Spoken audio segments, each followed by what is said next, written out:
کچھ لوگ سمجھتے ہیں کہ یہ بے پردگی یہ ترقی ہے، یہ ماڈرنزم ہے. ایسا نہیں ہے، یہ جہالت تھی.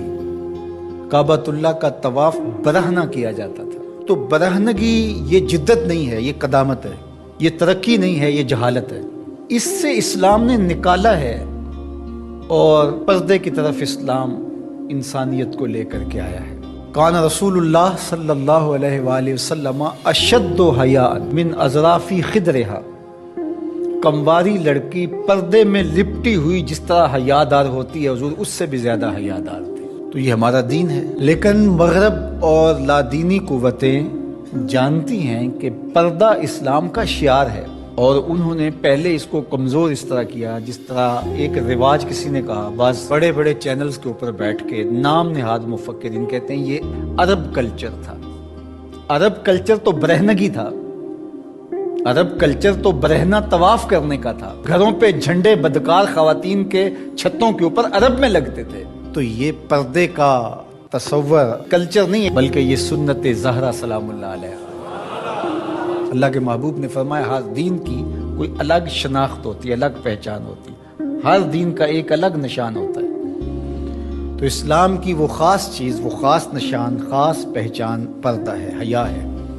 اور اگر حیا چلا جائے تو پھر دین بھی چلا جاتا ہے. ایک روایت میں فرمایا حیا اور ایمان دو آپس میں جڑی ہوئی چیزیں ہیں، ان میں سے ایک چلا جائے گا پیچھے پیچھے دوسری شے بھی چلی جائے گی. تو لادینی قوتیں اس بات کو جانتی ہیں کہ اگر حیا چھین لیں گے تو ایمان اس کے پیچھے پیچھے اس راستے سے جو حیا کے چھننے سے بنے گا تو انہی قدموں پہ ایمان بھی رخصت ہوتا چلا جائے گا.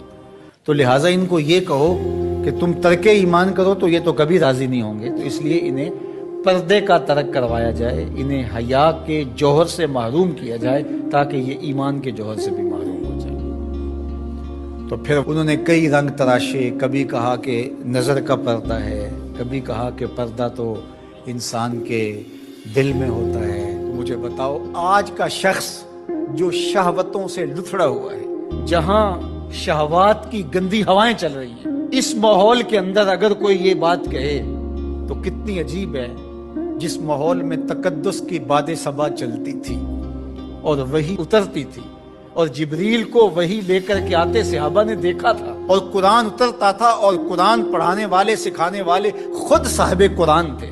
وہ صحابہ، ان کو جب پردے کا حکم دیا گیا اور ان کو نظریں نیچی رکھنے کا حکم دیا گیا تو میں اور آپ کون ہوتے؟ جب ابو بکر و عمر کو کہا گیا کہ نگاہوں کو نیچا رکھنا، جب عثمان و علی سے کہا گیا کہ نگاہوں کو نیچا رکھنا، جب سیدہ عائشہ، حضرت ام سلمہ، حضرت میمونہ، حضرت زینب، سید